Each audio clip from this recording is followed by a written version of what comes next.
Welcome back to our special coverage of Mexico Decides, here from the Telesur headquarters in Quito, Ecuador. I'm Carla Gonzalez. And I'm Michael Saavedra. So, the polls are now closing in this general election. We have some pictures from some of the polling stations in Mexico. We are hearing that many of these polling stations are still open to allow those that are still in line to vote. We are joined now from Mexico by Christy Thornton, an assistant professor of sociology at Johns Hopkins University, who is one of the international observers for today's elections. Hello, Christy. The polls are now closing. So what has been your mission today and for the next hours until we get results? That's right. So the polls are actually just closing now. I'm at a polling station in the municipality of Jilotepec in the Estado de Mexico. And it's been a relatively calm day in most of the normal polling stations. There are a number of special polling stations where people can vote. They are outside of their district, and those have been very busy all day. And so there have been a number where they've run out of ballots. But in the normal polling stations, everything seems to have gone as planned. We've heard no major reports of any violence or any major irregularities. We have seen some of the normal irregularities that we see, that is bringing people to the polls, the sort of coercion of voters for particular parties going to polling stations. But in Maine, what I have observed here, and I'm in a very rural area of the Estado de Mexico, has been a pretty normal election day, and the polls are now completely closed. They've locked the gate in the polling station where I am, and now the count will begin. So, Christy, what is the significance of this election, not just for Mexico, but for the whole region?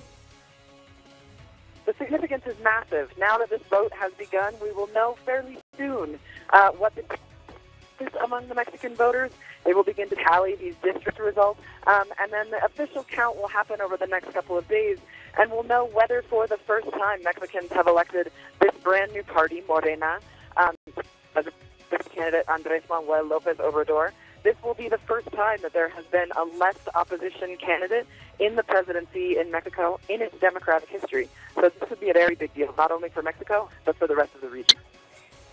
And there was some talk that all this time that we have to wait until the final results, going through the day of tomorrow and then throughout the week, will mean that there might be a chance of any other fraud in this period of time. What do you think about that? That's true. In the past, it's been the counting period where there has been some of the most flagrant fraud. And so it's been during this count process in the past where we have seen the results, the expected results change. We're hoping that that's not the case this time. The voting was very calm, and the polls put Lopez Obrador ahead by a considerable margin. So if there is some tendency in the counting in these next couple of days where things aren't going the way that the polls have gone, I think we could expect to see people come out to the streets to protest that. We're hoping that that won't be the case and that the polls will indicate what actually happens over the count over these next couple of days. Thank you very much, Christy, for your time. That was Christy Thornton, an international observer for today's elections. So, Mexico has had a long history of fraud, or at least alleged fraud, in elections, in past elections. So this year, again, we are seeing allegations of irregularities. And before we start analyzing this with Mikhail today, let's take a look at a video on this topic. The National Electoral Institute has been trying to stamp out electoral fraud to ensure the elections are fair. So they have tested a software called PREP that will be used to tally a preliminary electoral outcome a few hours after the polls close. On election day at around 11 p.m., we will have the first predictions by the PREP. The first results will likely be linked to the vote of Mexicans living abroad. However, left-wing candidate Andrés Manuel Lopez Obrador still has concerns over fraud, despite assurances from the Institute. Do you know why they want to keep things this way? Because they want to steal the governor's seat. But we won't allow that. The Institute reported a group of 4 men attacked a vehicle that was transporting ballots in the city of Macuspana in Tabasco, birthplace of Lopez Obrador. After this new incident, the National Electoral Institute announced it will establish a double signature system on the sheets in order to guarantee the electoral process. In the municipality of Naucalpan, where residents build their homes with their own hands, neighbors tell how every 6 years representatives from the officialist party offer them building materials in exchange for votes. only solidarity within neighborhood organizations has prevented them from being victims of what is known as clientelism. The practice has been condemned as exploitation of the country's poorest and most vulnerable people. We are well aware of their attempts to manipulate the vote. They always come full of promises, and afterwards, we are just marginalized again. We are not citizens to them. In Mexico City, the National Action Party, or PAN, has already been sanctioned as a truck full of food was found in front of the party headquarters. It is believed that they were offering food in exchange of votes, a common practice in the country. A key issue for this election, fraud. So Andrés Manuel Lopez Obrador, Mikhail, he said before he ran, his third time running, and he's the front runner, that he had lost because there was fraud during that election. Historically, it's been an issue with Mexican elections. It's nothing new, and his accusations have actually been proven by fact and by history. His concerns are more than legitimate. The push by popular forces in Mexico has generally been blunted by instances of fraud on a large scale. This is not something new in Mexico. And although we seem to be hearing the usual accounts of vote buying and so on and so forth, it seems to be a lesser, up to this point, a lesser issue, which may actually indicate that Obrador may in fact be heading towards a win. It's something that we'll find out in a couple of hours anyways. Indeed, let's see if we can find out more and see if we have our correspondent from Mexico City, Pablo Perez. No? We're not ready for him yet, but we'll continue and see if we can have him next on our show. So let's talk about this. We were seeing fraud allegations throughout Mexico, but the INE, the Electoral Authority, has said that they have their own plan to prevent election fraud, election vote buying and rigging. Well, the INE has been around for a long time, and so I think it's fair to say that at this point people are going to wait. They're going to analyze what the results are. They're going to be looking at past history as well, and they will come to their own conclusions. Nonetheless, I think it's important to look at this with hopeful eyes, with hopeful perspective that we are going to get results that in fact reflect the will of Mexicans, which has not happened in the past. And it's, of course, a key election for AMLO, for the man that they call AMLO, Andrés Manuel Lopez Obrador. Let's see if we can have some information on who he is and what he has run through in the past 3 presidential elections. Andrés Manuel López Obrador has made 3 attempts at the presidency of Mexico, this time with the coalition Juntos Haremos Historia, which is a coalition, the Morena, Labor, and Social Encounter parties. This time we're going all the way to the presidential palace. I think so because people want a real change. In the year 2000, El Peje, as he is also known, was elected to the government of Mexico City. 4 years later, he had to defend himself in a legal process that was opened up over his refusal to expropriate a venue located in the eastern part of the city. I am certain that I'm not being judged for violating the law, but for my way of thinking and acting, and what that could represent for the future of this country.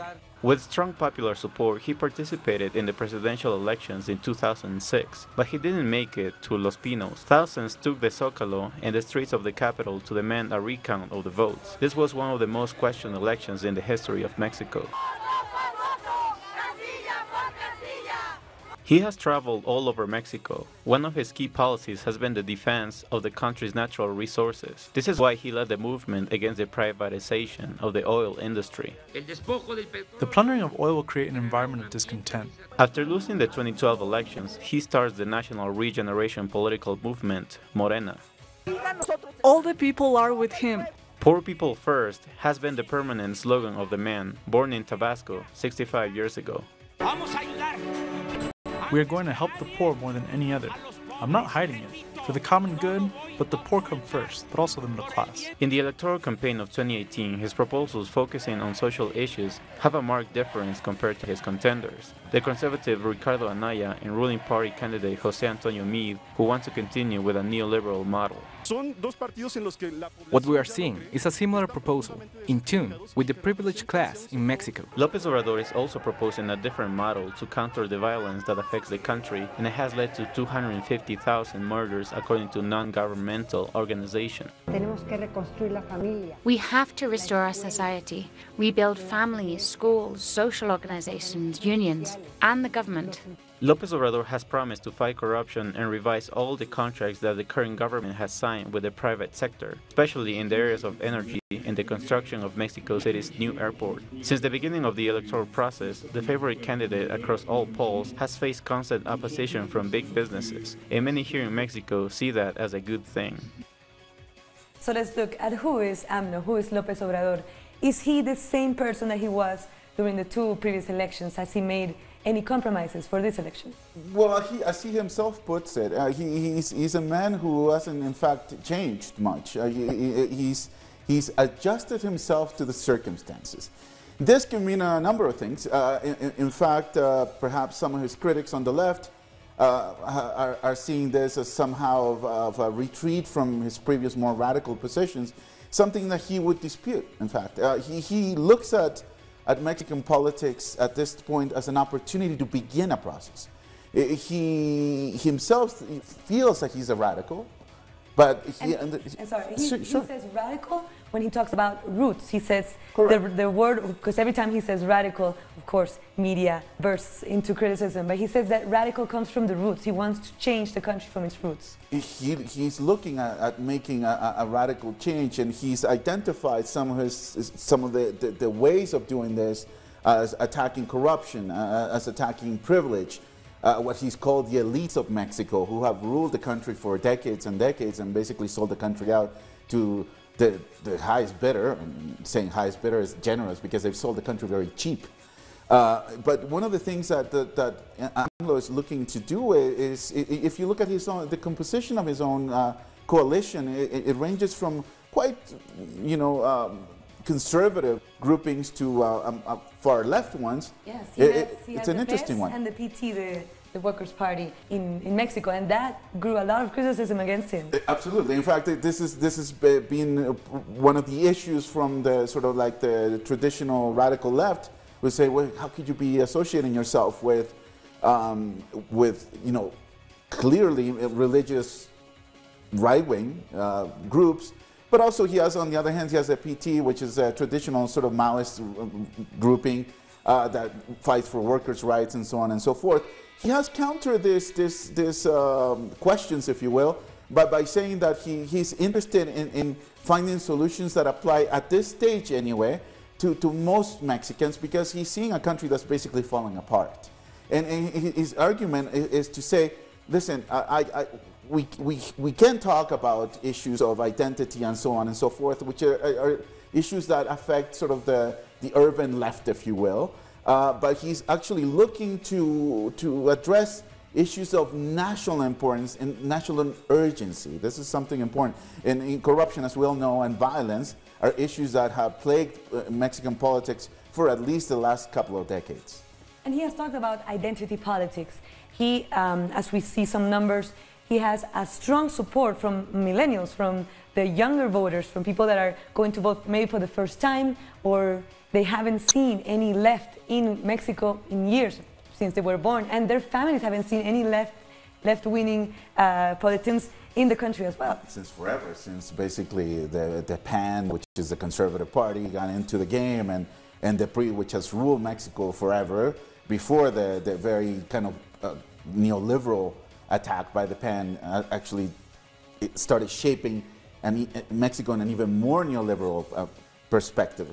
And this is part of the reason I think a lot of young people are kind of feeling that while perhaps Obrador is not everything they wanted, it's certainly a step forward. And I think this is what you're seeing, a population, not just the young people, but Mexico throughout, just fed up, just tired of violence, tired of corruption that's offensive. tired of sections of Mexico that are basically controlled by paramilitary units. And things like this, I think, are giving Obrador, who has always been a genuinely popular politician in Mexico, getting even more traction and perhaps this time going all the way. Let's see if we can have now our correspondent in Mexico City, Pablo Perez, to update us on what's happening on the ground. Hello, Pablo. Good to see you. Well, here we are with José Luis Granados. Hello, Carla. We are here with José Luis Granados from the Citizen and Scholar Network for Democracy. They have been covering closely this election process, and well, we're going to talk about what he has seen from their perspective. José Luis, welcome. It's been a long day. It's been an extremely long day, but I think something that's going to be seen as a historic day for Mexico. One of the things that we really are excited that we saw today is massive turnout. The Mexican people have really taken it upon themselves to participate in this democratic exercise, despite all the challenges, despite all of the efforts that we've seen by political forces to try to suppress the vote or try to manipulate the result. What we've really seen today is a celebration of Mexican democracy, and hopefully the result that we get tonight or tomorrow will actually reflect the will of the Mexican people. Well, there is that, hopefully, because all over this time from September 2017 till today, there has been several accusations of fraud or attempted fraud. What about that in the perspective of just today, the day where the Mexicans are casting their votes? Well, we've definitely seen a lot of the things we were expecting to see, which is reports about allegations of vote buying, of trying to manipulate people for, in terms of their support by trying to condition social programs. All of that, we've heard numerous reports of people coming up to us privately, because they do come up to us, but they do so with a bit of fear, because there is some fear around all this. There is a lot of political forces, a lot of people who are manipulating their presence and their strength to try to achieve a result in this election. They come to us and they tell us, yes, all last night we saw these massive lineups. We've heard rumors of people receiving thousands of pesos in gift cards in exchange for bringing copies of voter ID. Unfortunately, this morning we also saw that many polling stations did not open on time. We've seen a bit of a lack of organization, and we need to say it, we need to call it out, of the actual democratic exercise as organized by the National Electoral Institute. And we've also heard of a lot of voter intimidation as well. Again, also reports of people not turning up to work in the polling stations because somebody showed up, threatened them, or tried to bribe them with money to not participate. These are things that threaten, that undermine democracy in the country. All of this is what we were expecting, and we've been able to participate. We've had one of the biggest international mission here, bigger than the Organization of American States, with over 100 international observers who've been throughout the country, more than 20 states of the Republic out there and intervening, and their mere presence alone goes a long way to ensuring a more democratic exercise, an exercise that actually reflects the will of the people, because their presence there makes it so all of those nefarious actors can't do what they're trying to do. They can't, record people's names as they're coming in and out and all of these things, or even try to, we've heard some incidents of people trying to break into these polling locations and steal ballots and things like that. So we want to so far, we want to say that our work has been fruitful in that sense. And that's what the important thing is, that one of the things we didn't want to happen is to denounce a fraud after the fact. No, we wanted to participate in a way that would actually prevent it from taking place. Well, there's something that comes to my attention, is that, well, the National Electoral Institute, el INE, has one of the biggest budgets for an electoral college, in the whole continent. And it has, that budget has grown over the last few years, and well, these are the most expensive election ever in our history, and the same mistakes are being committed by the same people. The voting stations do not open in time. The people that is participating is not sure about what to do. So what's happening there? Where's that money going?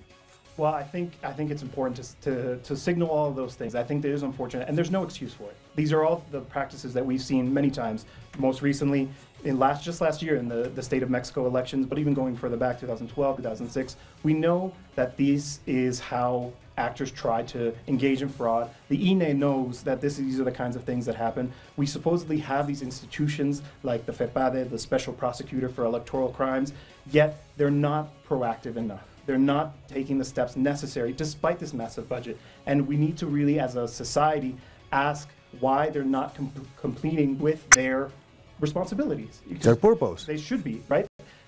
You know, we in the Scholar and Citizens Network, we get these reports and we compile them, but we also tell the FEPADE, the Special Prosecutor, yet they don't act. You know, they're slow. We lots of reports of people saying of unscrupulous behavior in the polling locations, and they're desperately trying to get in touch with the Special Prosecutor, and they can't even get somebody on the phone. That's unexcusable, precisely because they have the budget for it, and they know what's coming. They should have been